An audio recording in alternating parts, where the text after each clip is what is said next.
Bien, allez, dernier éclairage de cette première séquence. Nous allons maintenant écouter la parole des acteurs de la recherche publique.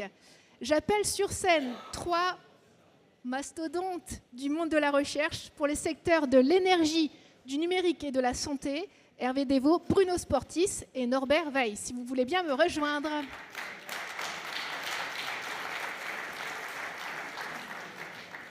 Je vous en prie. Alors, messieurs, je sais que vous êtes déjà bien connus des participants à cette journée, mais je vais faire mon travail. Je vais essayer de vous présenter très rapidement. Je vais commencer par Hervé, normalien, physico-chimiste de formation.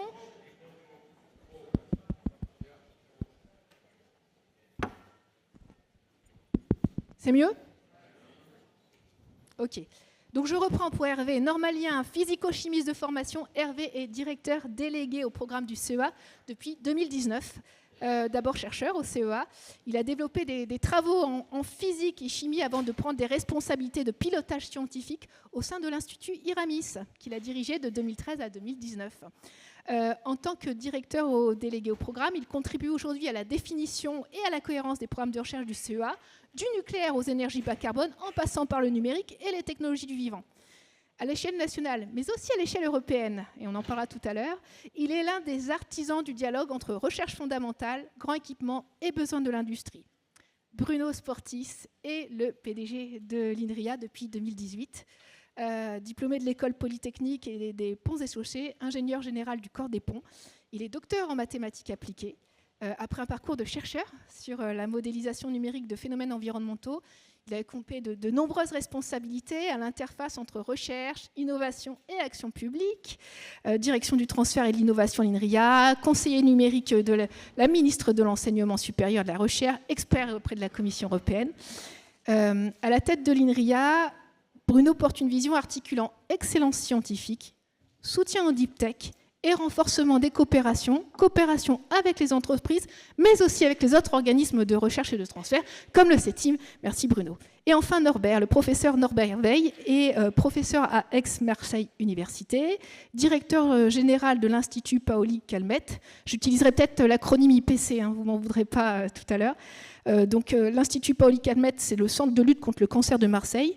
Je pense que Norbert est un spécialiste reconnu des leucémies et hémopathie méléolite. Il a construit son parcours à l'interface de la clinique et de la recherche, en coordonnant notamment des programmes cliniques et des essais de phase précoce. À la tête de l'IPC, il porte un projet d'établissement qui fait de l'innovation thérapeutique, des essais cliniques et des partenariats publics-privés des leviers majeurs pour accélérer le transfert des découvertes vers le patient. Alors, messieurs, lors de la préparation de la table ronde, j'ai repris le programme et le titre de la séquence, c'est Parole à la recherche publique, une responsabilité nationale. Je vous ai donc demandé si vos structures se sentaient investies d'une responsabilité nationale et souveraine, pour reprendre les termes utilisés par l'État.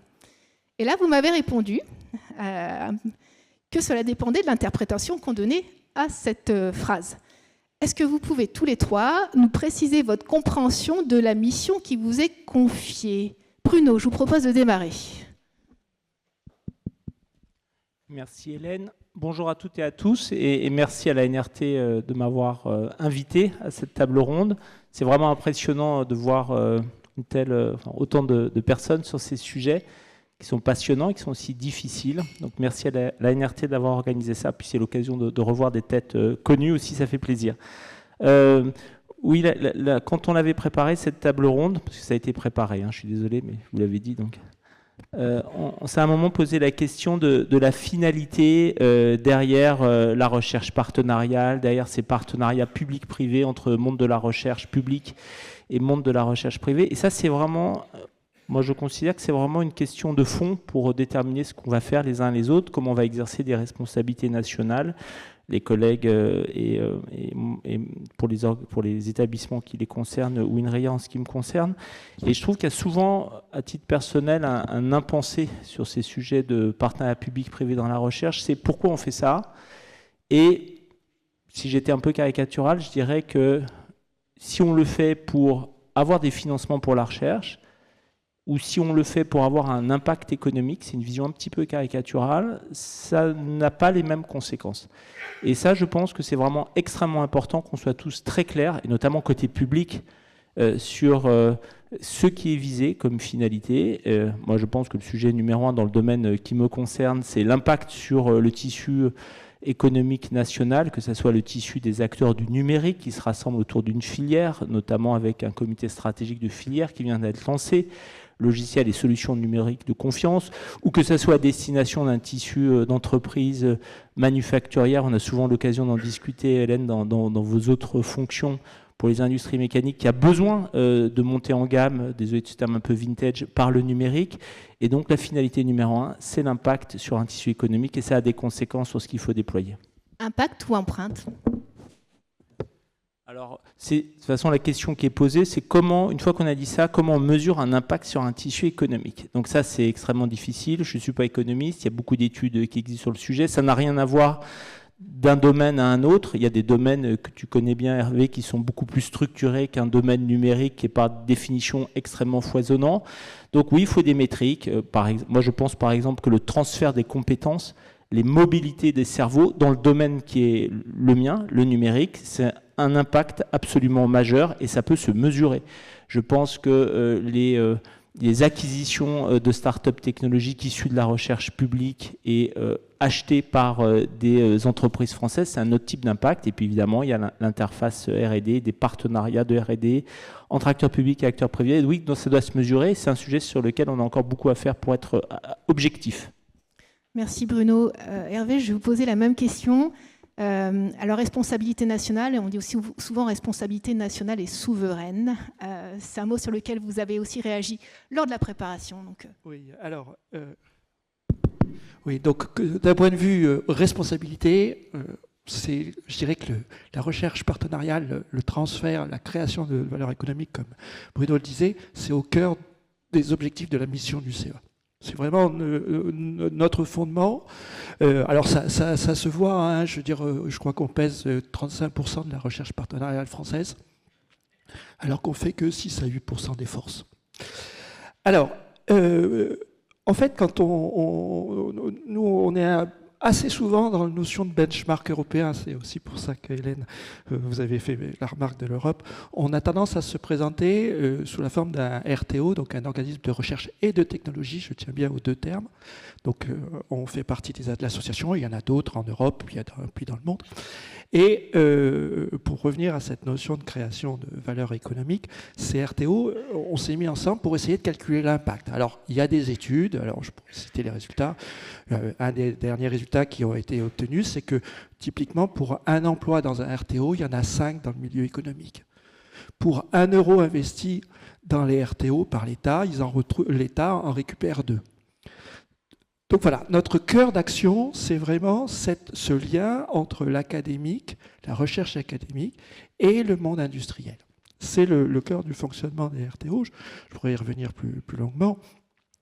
Et donc ça se traduit au niveau du CEA par typiquement 3 types d'actions. Des actions bilatérales, c'est très massivement ce qu'on fait. On fait du bilatéral avec les partenaires industriels. On fait de la création de start-up, et là on a tout le processus pour permettre cette création de start-up, l'accompagnement jusqu'avec la création de fonds pour investir dans ces start-up. Et puis probablement un sujet où on a encore à progresser, c'est cette notion d'alliance, c'est-à-dire mettre ensemble tout un panel de partenaires industriels pour faire du développement ensemble. Alors pourquoi ça ? Parce qu'on a un objectif, notre credo, c'est la réindustrialisation. Donc ça représente des montants financiers gigantesques. Ça monte, comme le disait Bruno, ça représente aussi des variations de maturité technologique, hein, de TRL. Et si vous voulez faire de la rupture, si vous voulez faire la compétitivité de demain ou après-demain, effectivement, il faut commencer à des TRL assez bas. Et ça, c'est pour ça aussi qu'il nous faut tout cet écosystème et ces plateformes, j'y reviendrai peut-être plus tard, pour pouvoir permettre ce transfert. Dernier point, vous me parlez de souveraineté. Alors, au CEA, souveraineté, défense, d'accord, énergie, d'accord. Sur d'autres sujets, je pense au numérique hardware, où on est très positionné, ou même les technologies pour la santé, le monde, il est global, ça a été dit plus tôt ce matin, et je pense qu'il faut beaucoup mieux parler d'autonomie stratégique, c'est-à-dire être capable d'avoir des briques dans la création de valeur totale qui fait qu'on ne sera pas totalement dépendant des autres. Merci Hervé. Alors Norbert, est-ce que, vu du domaine de la santé, cette responsabilité nationale a un autre sens ? Je pense que, je partage ce qui a été dit précédemment. Alors, pour nous, dans le domaine de la santé, moi, je parlais d'ailleurs beaucoup de recherche clinique, en fait, là aujourd'hui.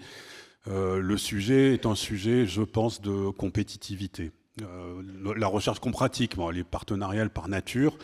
Bruno parlait des impacts et dans la recherche clinique, on a au-delà de l'impact économique, on a un impact sociétal puisque avec cette recherche-là, on améliore la qualité de la prise en charge des patients, on assure un accès à l'innovation aussi large que possible pour les patients et ça nous aide à former aussi les jeunes générations, les jeunes médecins avec des critères assez stringents. Donc on est actuellement dans une situation où on a un paysage qui est en train de changer, ça a été évoqué ce matin, avec des nouveaux acteurs qui arrivent dans le paysage de la recherche et de la recherche clinique en particulier. Je pense à la Chine qui a été évoquée. Dans le domaine de la recherche clinique, en l'espace de 10 ans, la Chine est passée de moins de 10% de participation aux essais cliniques au niveau global à près de 40% actuellement. Et pendant ce temps, la place de l'Europe a dégringolé. On tourne à peu près maintenant à une vingtaine de pourcents. Donc là, on a quand même on a un vrai souci qui arrive. À l'échelle européenne, la place de la France est aussi également en recul. Alors on reste bien positionné pour la cancérologie. La France est en deuxième position, mais on a vu des nouveaux acteurs arriver, comme l'Espagne par exemple, qui s'est positionné. On voit aussi dans les changements l'arrivée des biotech qui sont beaucoup plus importantes qu'elles n'étaient auparavant dans le panorama et dans l'univers de la recherche clinique, et elles réalisent maintenant plus de la moitié des essais cliniques. Et enfin, il y a des thématiques nouvelles qui arrivent dans notre champ. Au-delà de la biotechnologie, on a maintenant du côté de la medtech et du digital, évidemment, des enjeux qui sont très forts. Donc, on a tout ça pour dire quoi ? Qu'on a, si on a des forces, et la Fédération Unicancer, par exemple, elle est le premier promoteur d'essais cliniques en cancérologie au niveau européen. On a des pépites comme ça sur le territoire national. On doit être en capacité de s'adapter à ce changement de donne. Merci Norbert. Alors, pour continuer sur la mission que l'État souhaite vous assigner, il vous demande souvent de jouer un rôle clé dans la recherche afin de pouvoir assurer une continuité. On voit souvent le mot continuum ressortir entre la recherche la plus fondamentale et l'industrialisation qui a été fortement évoquée tout à l'heure par les 3 témoins industriels. Et on vous demande de passer par tous les stades intermédiaires, y compris la formation. Une autre façon de formuler cette attente, c'est de dire qu'on doit aller de la science au marché en passant par la techno. Bon, ma question est un petit peu provocante. Est-ce que c'est un vœu pieux ?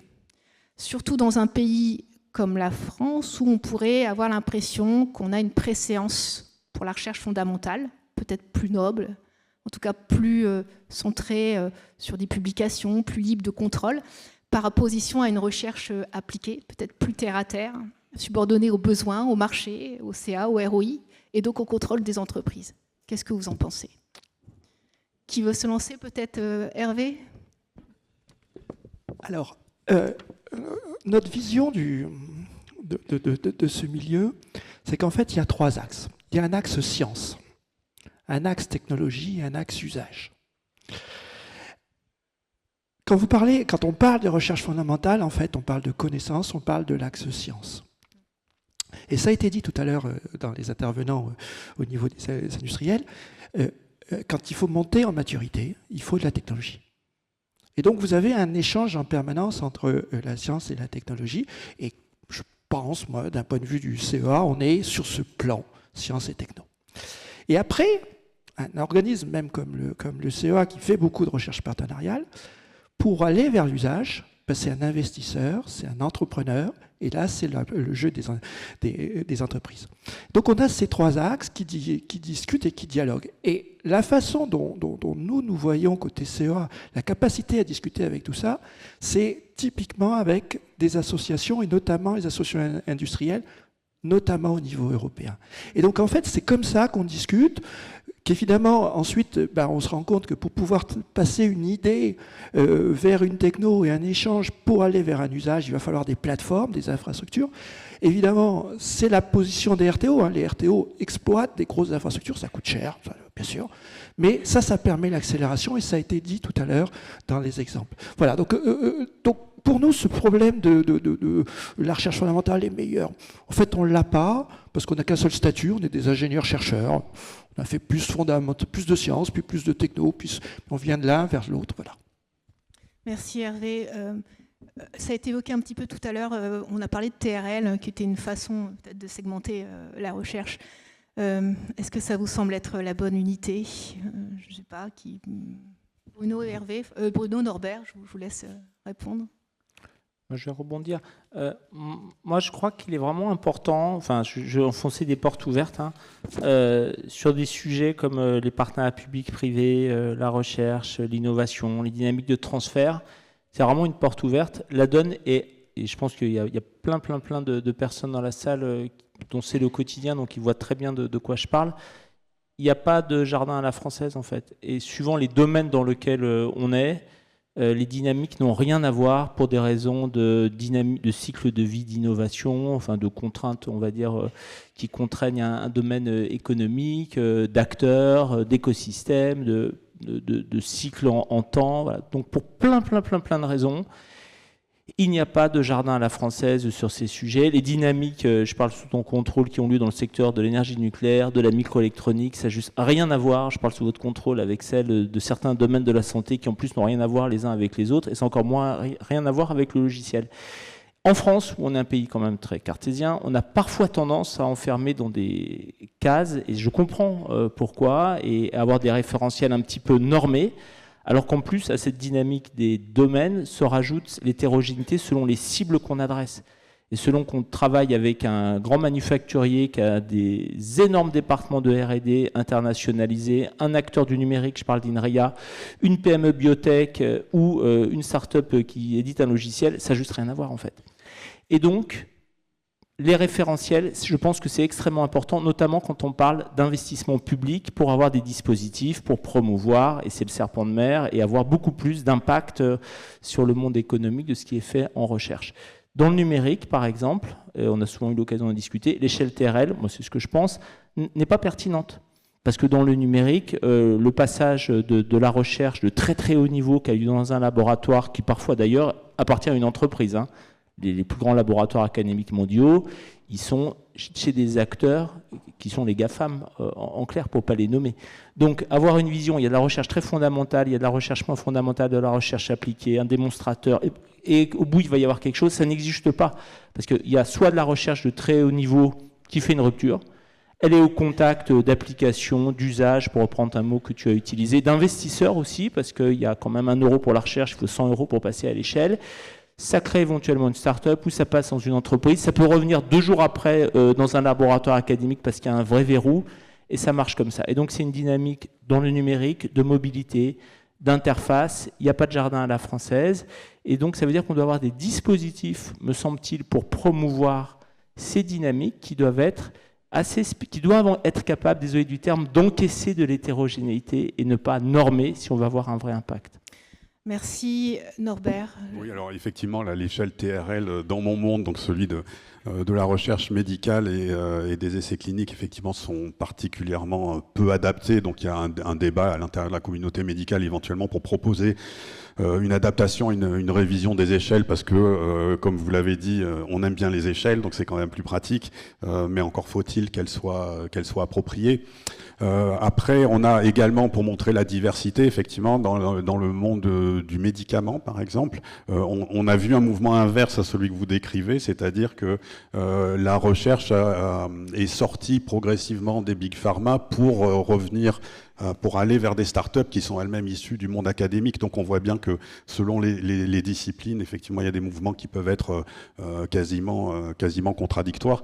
En tout cas, moi, ce que j'ai observé au cours des 20 dernières années, puisque là aujourd'hui on revient un peu sur les assises précédentes, c'est en tout cas dans le monde des hôpitaux qui partait d'assez loin quand même, dans le domaine de la recherche partenariale.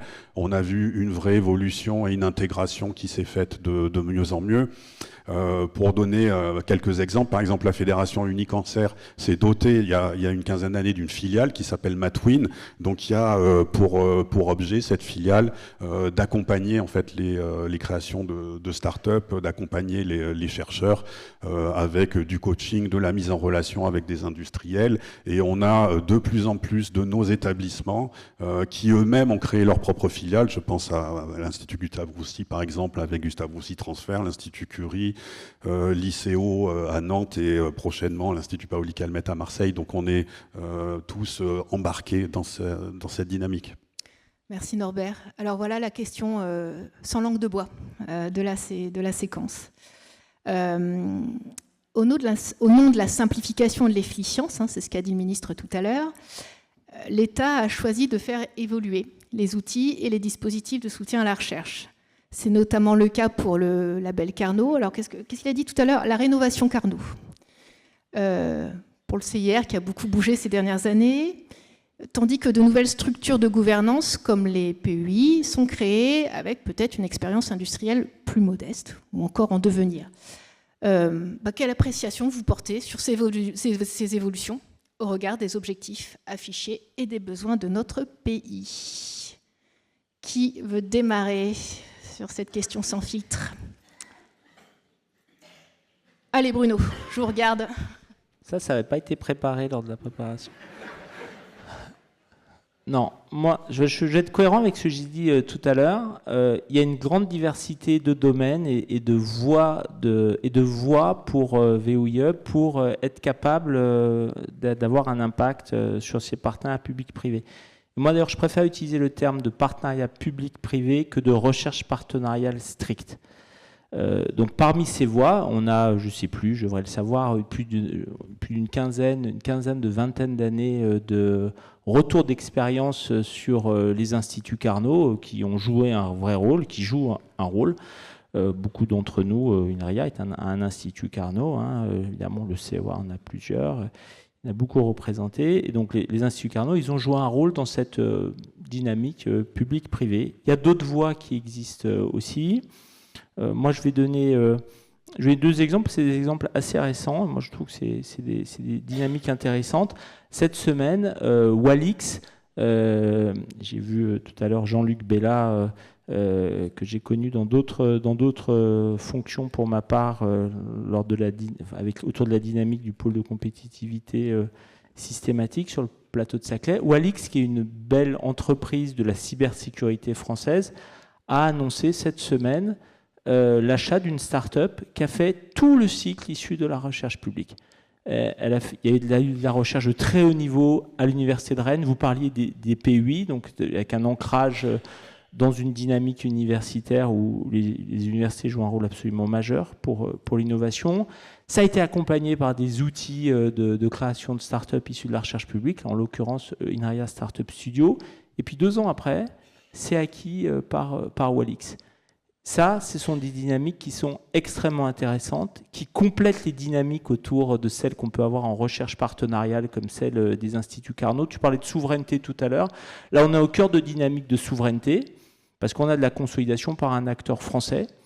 Et, pour être clair, je pense qu'on aurait été incapable d'avoir un tel niveau d'intensité de sortie vers cette entreprise française si on avait fait de la recherche partenariale.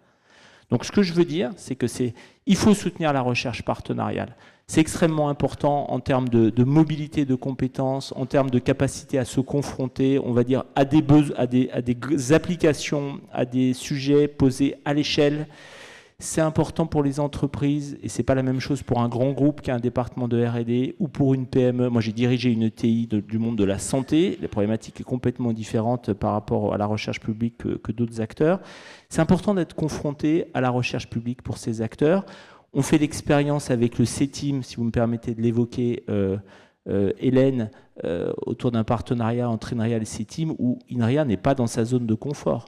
Vous représentez une filière, les industries mécaniques, où il y a des PME qui sont assez loin, on va dire, du monde de la recherche publique dans le numérique et qui sont, je parle sous votre contrôle, confrontés à de la compétition internationale où les concurrents chinois, eux, sont montés en gamme sur le numérique, sur les jumeaux numériques, sur la robotique, sur l'IA. Comment on fait pour bosser ensemble? C'est pas que ça peut être de la recherche partenariale, c'est d'autres truchements aussi, sans doute, et c'est ce qu'on essaye d'expérimenter via des projets européens, via de la formation.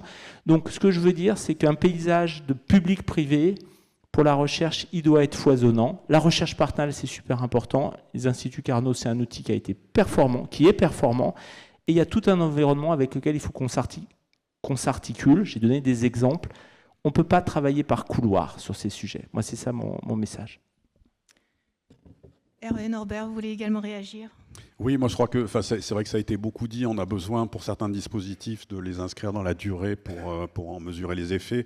Alors moi je suis investi par ma discipline dans un des Carnot qui est un des plus récents et un petit qui s'appelle Opal. Et donc au cours des 5 dernières années, en fait, j'ai bien vu en fait ce qu'on arrivait à déclencher, mais en même temps tout le travail qui reste à faire. C'est-à-dire qu'au bout de 5 ans, on commence juste à sentir les prémices de changements en profondeur et qui vont dans le sens du développement de la recherche partenariale.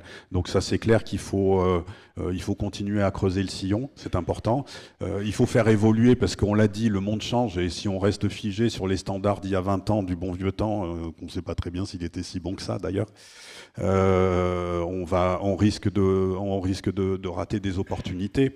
Donc une des difficultés, je pense, et on l'a entendu dans le discours du ministre ce matin, c'est que finalement on a une matrice en fait qui est, c'est un peu ce que Bruno disait, c'est-à-dire qu'il y a des organisations qui sont thématiques et qui sont du coup à l'échelle nationale pour fonctionner, et puis on a l'échelle territoriale. On l'a entendu dans la table ronde précédente, par exemple, avec un des intervenants qui a cité pour décrire le démarrage de sa boîte, plein de partenariats qui étaient tous dans la même région, c'était autour de Lyon. Et donc, moi, je crois beaucoup en fait dans le potentiel de l'échelle régionale pour nous arriver à déclencher des choses. Quand je citais l'exemple espagnol sur la recherche clinique, par exemple, ils ont structuré régionalement la recherche clinique et des réseaux solides pour faire décoller. Donc la difficulté, finalement, c'est cette organisation matricielle. Alors je pense qu'il y a suffisamment de cerveaux dans la salle qui sont capables de penser en 2 dimensions. Je pense que ça devrait pouvoir le faire. Mais en tout cas, ça nécessite de l'État et des structures qui accompagnent de l'avoir bien réfléchi pour éviter la pagaille et la pétaudière où on part de façon orthogonale avec les mêmes dispositifs. Merci Norbert. Alors Hervé, est-ce que l'État a bien réfléchi? Alors, nous, notre point de vue, c'est qu'il faut une stabilité dans les outils. Faut pas, parce que ça va pas ou ça va pas assez bien, ou rajouter une couche sans rien supprimer. Ça, c'est pas, parce qu'en fait, à la fin, ça coûte à l'argent public, donc ça coûte à l'objectif final qui est de renforcer cette compétitivité. Donc franchement, notre credo, c'est stabilité. On a fait le calcul, hein, la suppression du doublement de l'assiette du CIR pour la R&D réalisée par des acteurs publics, c'est 20 millions d'euros de R&D en moins en France. Juste chez nous. Voilà. Donc ça a des effets. Donc la stabilité, elle est pour nous absolument stratégique. Alors, on va revenir sur la notion matricielle. Pour moi, il y a une 3e dimension. On est dans la compétitivité, on a la mondialisation, on l'a entendu plusieurs fois ce matin. Et l'échelle cohérente à notre niveau, c'est l'échelle européenne. Et un des points, en fait, si vous regardez très précisément, qu'on essaye de faire au CEA, c'est dans les associations industrielles, on est dans les pôles de compétitivité à l'échelle locale. On est dans les CSF, on est dans les associations industrielles à l'échelle nationale, mais on est surtout dans les associations industrielles européennes parce que ça permet de faire un effet de levier sur les financements européens. Et donc, quand on dit c'est très bien au local, oui, bien sûr, pour certaines tailles d'objets, certaines tailles de projets, certaines tailles d'entreprises. Clairement, PME dans une association industrielle européenne, ça n'a aucun sens. Mais par contre, la compétitivité, elle se fait à l'échelle mondiale. Et la bonne échelle pour résister au niveau mondial, c'est l'Europe. Et donc la cohérence du système économique et d'investissement de l'État français, elle doit être faite en ayant vu les trois échelles, le tissu local, évidemment, le tissu national et le tissu européen comme effet de levier. Et là-dessus, on peut penser tout de suite, je peux donner comme exemple, parce que toute la politique sur les très grandes infrastructures de recherche, je pense à EuroHPC, qui pilote au niveau européen totalement tous les grands investissements des États et de l'Europe, puisqu'ils cofinancent sur les grands calculateurs. Et ça c'est un effet de levier, c'est une capacité, c'est une compétitivité de demain de l'Europe. Je vais rester avec vous, Hervé. Je voulais vous poser des questions spécifiques. Bon, le CEA, c'est historiquement un acteur clé de la recherche partenariale. C'est le premier. Voilà, c'est le premier en France. Vous l'avez dit, testé plein d'outils, plein de formules. Alors, un petit peu dans la continuité de la réponse que vous venez de nous apporter, c'est quel enseignement vous tirez, vous, de ces partenariats industriels, de ces outils, de ce qui marche, de ce qui ne marche pas? Alors, voilà.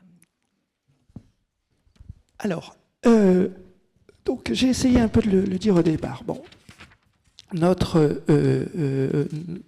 on est beaucoup, alors nous on est en technologie, on est en deep tech, alors on est en échelle TRL. Bon, on est beaucoup sur les TRL intermédiaires. On part de la science, donc on parle de TRL très bas, et puis sur certains sujets, on va jusqu'au démonstrateur et donc de ligne pilote. Bon, alors, on en avait discuté dans notre réunion, il paraît qu'on est cher.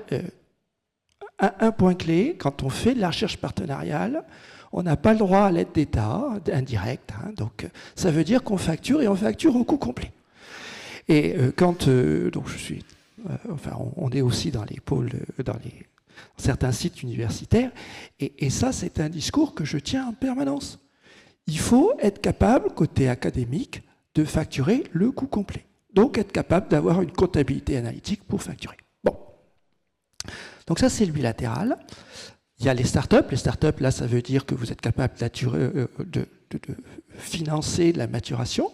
Et puis ensuite, il vous faut un fonds d'investissement pour que quand elles se créent, elles puissent avoir des moyens pour croître. Et puis ensuite, vous allez aller vers une notion de laboratoire commun, probablement avec le labo d'où elle sort, et puis elles mènent leur vie. Derrière, j'ai parlé Europe. Il y a des moyens à l'Europe.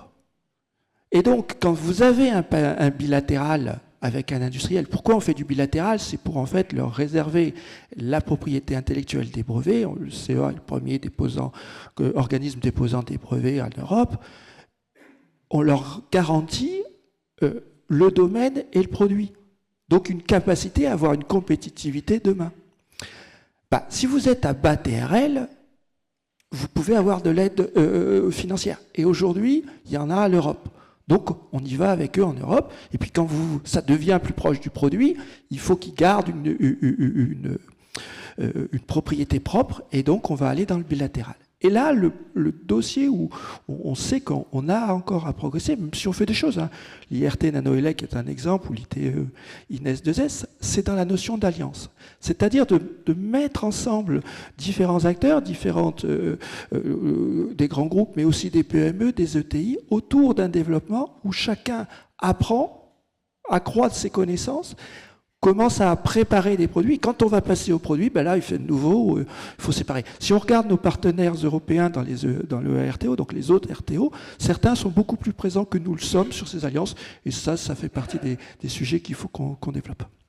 Merci Hervé. Alors Norbert, moi venant de la mécanique, vous de la santé, quand on a échangé la première fois, je vous ai demandé de m'expliquer quelle était la chaîne de valeur type dans votre domaine, hein, de la molécule à la mise sur le marché d'un médicament. Et alors, vous pouvez même, je vais montrer un petit slide. Voilà. Je n'étais pas préparé du tout. Non. Donc, vous m'avez bien expliqué que ce n'était pas une chaîne de valeur très linéaire et qu'elle était de plus en plus tirée par par la stratégie des investisseurs. Est-ce que vous pouvez nous préciser la place des acteurs de la recherche publique dans cette chaîne de valeur et comment ces acteurs de la recherche publique s'adaptent à ces nouvelles réalités de marché? Voilà. Oui, en fait, c'est une figure qu'on avait mise en place simplement pour... Quand on discute avec des partenaires industriels, c'était pour présenter en fait les capacités de l'Institut Paoli-Calmettes et de son centre de recherche, qui est une UMR, qui s'appelle le CRCM, pour Centre de recherche en cancérologie de Marseille. Et du coup, on s'est dit, on va prendre la chaîne de valeur du développement du médicament, qui part de la découverte de cibles et qui va jusqu'à l'arrivée sur le marché. Donc c'est des choses que tous les gens qui travaillent dans le monde du médicament, évidemment, connaissent par cœur, donc c'est pas très original. Et on avait pointé, en fait, c'est ce qu'on voit sur la partie basse de la figure, les endroits où nous, on pouvait intervenir. Et simplement, le message qui est intéressant, c'est que finalement, dans cette chaîne de valeur, on voit que, on avance un peu en zigzag, c'est-à-dire qu'il y a des morceaux qui sont pour les académiques, et notamment le démarrage avec la découverte de cibles et ce qui relève quasiment de la recherche fondamentale, et puis des parties qui sont comme faire la toxicité réglementaire ou le manufacturing, qui sont typiquement évidemment du domaine du privé et de l'industrie, et dans lesquels il vaut mieux qu'on intervienne le moins possible. Et puis on voit que sur la fin, quand le produit arrive chez l'homme, et évidemment là, les hôpitaux et donc qui sont académiques sont trop au cœur du sujet, puisque pour avoir des médecins et des patients pour pouvoir tester les hypothèses et les nouveaux médicaments ou les nouveaux dispositifs médicaux dans le cadre du dispositif médical. Et on a une illustration, un succès que je pourrais mentionner, qui est celui d'une licorne. Donc c'est tout récent, puisque la vente de l'entreprise qui s'appelle ImCheck Therapeutics, elle date d'il y a une quinzaine de jours, 3 semaines, qui a été rachetée par une pharma pour 1 milliard d'euros. Et donc la découverte, ça a commencé au tout début dans le laboratoire du professeur Olive, qui est un immunologiste des cancers, et qui avait observé les effets de certains effecteurs immunitaires qu'on appelle les lymphocytes T gamma delta contre des leucémies. Et il a développé un anticorps qui permettait d'activer ces lymphocytes, déposer un brevet et puis créer une société donc, qui s'appelle ImCheck Therapeutics, et donc qui a pu avancer dans le cheminement. Et on a eu le plaisir à l'Institut Paoli-Calmettes de faire partie des centres qui étaient les centres investigateurs dans l'essai clinique de première administration chez l'homme, puis dans une deuxième étude dite de phase 2, et on arrive au moment du rachat.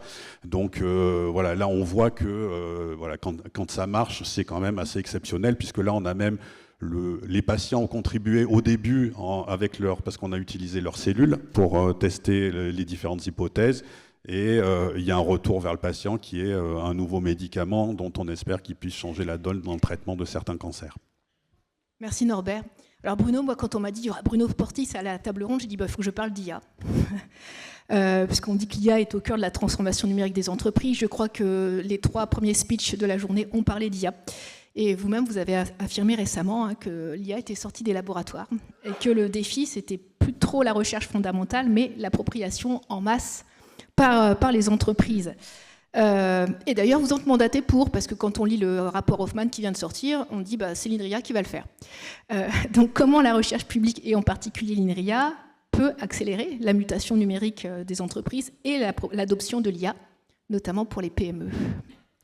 Alors, il y a un cadre structurant qui est que la France a une stratégie nationale en intelligence artificielle depuis 2018 et qui recouvre toutes les dimensions qu'on imagine, à la fois des dimensions liées aux compétences, à la recherche, à l'innovation, au développement économique, à la transformation numérique de l'État. Et au sein de cette stratégie nationale, l'INRIA a un rôle qui lui a été confié par l'État, qui est de coordonner les volets liés à l'enseignement supérieur et la recherche auprès de la coordination interministérielle.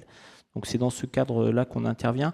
Moi, ce que je voulais dire, c'est que à cette occasion, puis je rezoomerai sur l'intelligence artificielle, c'est que alors désolé d'être un peu technocratique dans ma formulation, mais sur tous ces dispositifs pour promouvoir les interfaces publiques et privées, pour que ça soit bénéfique pour les 2 parties, on va dire, si on regarde le temps long, on se renouvelle. La France se renouvelle sur ces sujets pour essayer d'adresser des sujets qui ne se posent pas de la même manière au temps de l'intelligence artificielle qui devient mûre et qui sort des laboratoires, comme vous dites, ou où il y a 10 ans, il y a 15 ans, il y a d'autres sujets. Et je trouve que c'est extrêmement important qu'on revienne sur ce qui marche, sur ce qui ne marche pas. C'est aussi des questions d'évaluation de politique publique. Et une fois dit ça, je suis complètement d'accord avec toi sur le fait qu'il y a besoin de stabilité pour tous les acteurs, que ce soit les entreprises, mais aussi les acteurs publics qui peuvent être épuisés, on va dire, à encaisser des nouveaux dispositifs. Chaque fois, on a essayé ces 15 dernières années de faire bouger des lignes. Par exemple, la question des PME, elle a donné lieu au lancement d'un programme dont on peut être fier en France, qui s'appelle le programme LabCom, qui est extrêmement spécifique à la dynamique des PME, puisque comme vous le savez, c'est le laboratoire public qui est financé. Pourquoi ? Parce que quand on l'a lancé, moi je trouve que j'avais la chance d'être rue Descartes il y a une quinzaine d'années quand on l'a lancé, on se rendait bien compte que pour adapter le temps du chercheur avec le temps de la PME qui n'a rien à voir, il fallait, désolé du terme, donner une vraie carotte à l'équipe de recherche pour qu'elle s'investisse auprès de la PME. Et ça a donné le dispositif LabCom que l'Agence nationale de la recherche porte depuis une quinzaine d'années avec des très belles réalisations. C'est un dispositif qui est dédié et qui respecte une hétérogénéité. Quand la French Tech a été lancée, et certains d'entre vous dans l'assistance ont joué un rôle non négligeable en amont, le sujet était d'un autre ordre sur les partenariats publics-privés, et d'ailleurs ce n'était pas que les partenariats publics-privés, c'était comment on accroche le monde de l'investissement dans un pays, la France, qui n'avait pas encore un écosystème d'investissement aussi fort que dans d'autres pays, et comment on lance des accélérateurs pour qu'il y ait des financements qui arrivent sur des startups où c'est difficile d'investir sur la technologie. Et donc ça, c'était une autre modalité, donc il y a un lien avec la recherche publique, c'était une autre modalité qu'on a cherché à pousser. Pour l'intelligence artificielle, là, on est dans une autre phase où le sujet, c'est l'adoption. Le gouvernement a lancé, à travers Clara Chapaz, ancienne ministre du numérique, en juin, une nouvelle phase de la stratégie nationale en IA qui s'appelle Oser l'IA et qui est tournée sur l'adoption dans des entreprises qui n'ont pas de département de R&D, qui n'ont pas de chercheurs en IA, aussi l'adoption au niveau des établissements publics. Et dans ce cadre, on opère conjointement avec BPI France, qui est un acteur quand même, tu parlais de stabilité, qui est l'acteur de stabilité, CDC Entreprises. BPI France, c'est l'acteur de stabilité parce que pour l'innovation, il faut du financement, comme le savent les entreprises dans la salle. Et il y a un dispositif qu'on opère conjointement, INRIA et BPI France, qui s'appelle Pionnier de l'IA, pour être capable d'accompagner, non pas en mode appel à projet, mais en mode usine à projet, des projets qui peuvent être un peu informes. Des projets un peu informes qui peuvent être une PME qui est très loin de l'IA et des acteurs de la recherche publique, ou une PME qui est très loin de l'IA et un éditeur numérique français qui, lui, est capable de l'accompagner, qui peut accompagner des entrepreneurs issus de la recherche publique. Et donc, je veux dire que c'est une modalité nouvelle d'accompagnement de projets pour cette nouvelle phase des enjeux de l'innovation qu'on a dans le numérique, sur lequel on essaye d'avancer avec BPI France. C'est doté de 100 millions d'euros, donc c'est une expérimentation quand même à grande échelle. Et moi, je suis persuadé qu'on va avoir plein de beaux projets, et j'en parle parce que ça peut intéresser des entreprises ici présentes dans la salle. Merci Bruno. Vous avez évoqué l'adaptabilité des outils, l'articulation de ces outils avec les besoins des PME. Il nous reste 2 minutes 30. Messieurs, est-ce qu'on peut garder espoir ? Qu'est-ce qu'on doit attendre des pouvoirs publics ? Qu'est-ce que vous aimeriez entendre l'an prochain des candidats à l'élection présidentielle ? 2 minutes top chrono. Qui se lance ? Allez, je commence. Clairement, France 2030 nous a donné un espoir. Il y a des stratégies nationales, il y a du financement pour la recherche, pour le partenariat, pour aller au-delà. Maintenant, il faut pas s'arrêter en cours de chemin. Il faut aller de l'avant. Alors, il faut être aussi réaliste, on l'a dit déjà plusieurs fois, tout ça, ça coûte en fait à la fin des milliards, parce que comme tu disais, c'est un facteur 100, enfin, entre la recherche académique et le produit industriel dans la compétition mondiale, c'est des milliards. Donc il va falloir faire des choix, des priorités, et après, je pense que tout le monde est prêt à aller de l'avant. Merci. Bruno, Norbert ? Norbert. Non, moi, je m'associe à ce qui vient d'être dit. Effectivement, il faut continuer ce mouvement parce qu'il est extrêmement important. On a accompli beaucoup de progrès, mais on mesure le chemin qui reste à faire. Et pour nous, dans les hôpitaux, dans le domaine de la recherche partenariale, là où on voit bien des marges progrès et d'amélioration. C'est dans ces nouveaux domaines que j'ai mentionnés plus tôt et dont on a parlé, qui sont autour du numérique et du medtech, où on est finalement 10 ans, à mon avis, derrière ce qu'on a été capable de faire du côté de la biotech. Donc je pense que c'est un domaine sur lequel il va falloir porter une attention toute particulière dans les futurs dispositifs. Bruno, le mot de la fin? Oui, bon, je m'associe à tout ce qui a été dit. C'est compliqué parce qu'on est contracyclique, c'est-à-dire qu'on est dans une situation qu'on connaît en France sur la situation budgétaire publique, et on est sur un domaine, je pense tous, où on prépare l'avenir, il faut des investissements, et ils sont massifs pour peser à l'échelle mondiale, sinon ça ne sert à rien, pour être simple. Donc c'est la question des choix que tu as évoqués. C'est aussi la question vis-à-vis des acteurs publics et des interfaces publiques-privées de continuer des dynamiques de transformation, à mon avis, pour qu'on puisse bien garantir aux décideurs publics que l'euro investi a le plus d'impact possible. Il y a des dynamiques de transformation de long terme. Quelqu'un a évoqué les pôles universitaires d'innovation, c'est-à-dire une capacité des acteurs de la recherche publique. Oui, ça peut être compliqué pour les entreprises de se rassembler sur des dynamiques territoriales. C'est des dynamiques de transformation dont on n'a pas parlé, Hervé, qu'on connaît bien, toi et moi, pour nos 2 boutiques, qui sont celles des agences de programmes thématiques au sein de l'Organisation de la recherche française, avec un sujet vis-à-vis de l'interaction entreprise. Et donc, ces dynamiques de transformation, elles sont importantes pour qu'on soit efficient collectivement. Et moi, le dernier mot de la fin que je voulais dire en ce qui me concerne, c'est qu'au bout du bout, c'est des questions quand même de confiance entre des femmes et des hommes, de part et d'autre, on va dire, de la ligne publique et privée. Moi, je crois qu'au bilatéral, sur ces questions publiques-privées, il peut y avoir plein de dynamiques collectives, hein, mais au bout du bout, s'il y a un vrai impact, il est parce qu'il y a une interaction bilatérale entre une entreprise et un acteur public. Et si on veut être sur des vrais sujets, il faut qu'il y ait de la confiance entre les dirigeants et entre les acteurs concernés, des chercheurs, des chercheuses, des ingénieurs de part et d'autre. Donc la confiance est absolument clé et il faut qu'on soit capable de la faire prospérer. Eh bien, ce sera sur ce mot-clé de la confiance qu'on va terminer cette séquence. Un grand merci, messieurs. Sans transition aucune, nous allons changer de séquence. On a parlé atouts, faiblesses des dispositifs de recherche ce matin. On va regarder un petit peu ce qui se passe à l'international. Je vais passer le relais à l'excellent Marco Herrmann, que j'appelle sur scène